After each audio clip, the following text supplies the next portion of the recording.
listening to One-on-One with Larry Flick on Entertainment Weekly Radio.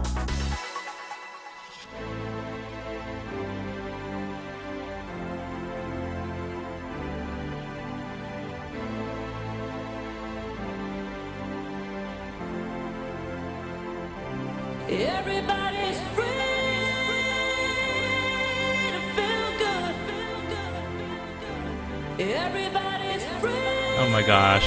A million smiles. A million smiles. 16 past the hour, you're listening to One-on-One on Entertainment Weekly Radio. I'm Larry Flick. Jamila Williams is here, and we're joined this hour by James Arena, the author of the book Stars of 90s Dance Pop.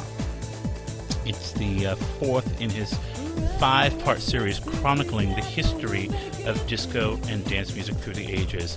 And the Queen of Rave.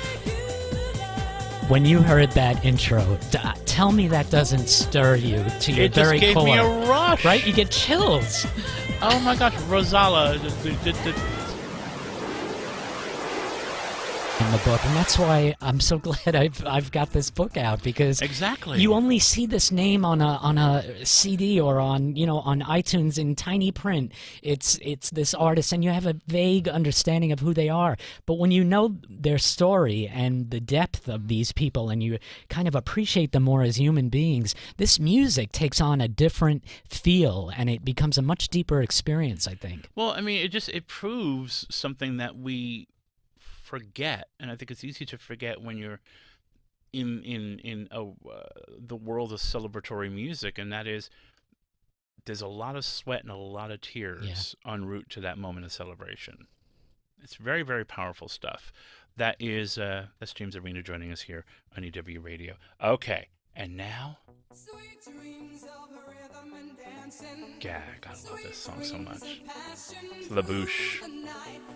I have to tell you that this is one of the most requested songs from the 90s on Studio 54 Radio. Is that right? People love La Bouche, and they love this song. This one, Sweet Dreams, and Be My Lover, their other big hit.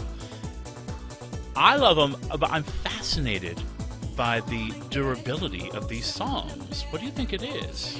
I think they're doing so well now, and there's sort of this resurgence in the sound of the 90s, because it has sort of the core and shades of the type of music that's very popular today. It has shades of the EDM sound in it. It still sounds hip. Some disco music, you can tell that it was from the 70s, and it has that sound to it. Same thing with the 80s a little bit. 90s music, it almost could come out today as a new song, and it would catch on. It would be popular. So I think it's proved to be, while it might have been, like all dance music, dismissed at the time, I think today it stands its ground. I think it shows it's durable. They're songs, too. They're songs you can sing with. They had somewhat meaningful lyrics, many of them. Some of them were actually deep, like Christine W.'s Land of the Living was a good example. And they were fun, and they're still fun, and I think that is the core of dance music. It's joyous, it's fun, it makes you feel good. And I think one of the problems that dance music suffers from in terms of respectability is the fact that we listened to it when we were young, and we danced to it when we were young, and we sort of feel like we can't do that, I think, in some ways, as we get older. It loses its function in our lives. And I think that's a shame, because it remains so uplifting if you'll just listen to it and enjoy it and experience it the way it was meant to be. Now, because the songs are so joyous, there are people who will just kind of dispose after they've gotten their fill, because they think, well, this isn't deep, this isn't art, this isn't something I need to consider for more than a couple of minutes. Did you find when you were talking to any of the artists for this book that they had a little bit of resentment about that? Yeah, definitely. I just popped into my head. One of the brothers from Right Said Fred made a comment just like that, and of course they're known for their monster hit, I'm Too Sexy. He commented, I asked him a question along the lines of, do you feel that you're being slighted in any way because the song is treated as sort of a frivolous type of pop tune. And he admitted that if a song or a movie is not somber, depressing, those are the ones that win the awards and that people remember, and the angst of rock and all of these really hardcore, serious feelings that come out from that type of music or film. That's taken more seriously than something that makes you just feel good. I know. Why is that? Why? We gravitate to the negative almost. We want our art to make us miserable. Yeah. And then we don't consider that joy is an art. And I'm so glad you're saying art, because I think dance music is an art.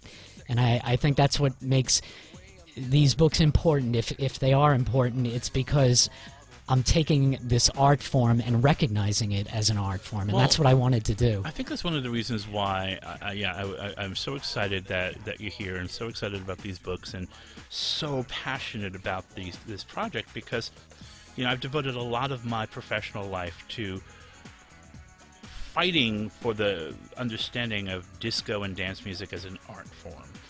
Disco didn't die in 1979. It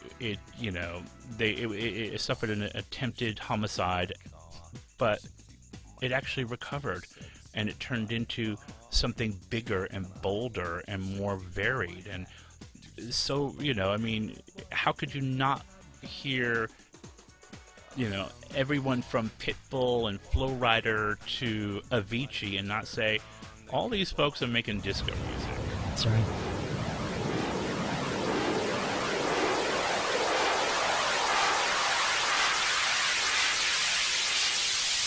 Thank you for coming to visit today. My pleasure. It's been absolutely I could lovely. talk about this for days. I can too, as you can tell. But it's a beautiful art form, dance music, and I think about how some people really have given their lives to this. Yes. And they're broke. Yes. And they don't have a place in a Hall of Fame, in a Rock and Roll Hall of Fame. They're never going to get that. And so I think writing these things down for people, even if it's 30 people, maybe those 30 people will tell 30 other people. It's really important to mark history, all of history, not just a history that's deemed cool by a bunch of people who circulate a memo that we all don't get to see. Mm-hmm.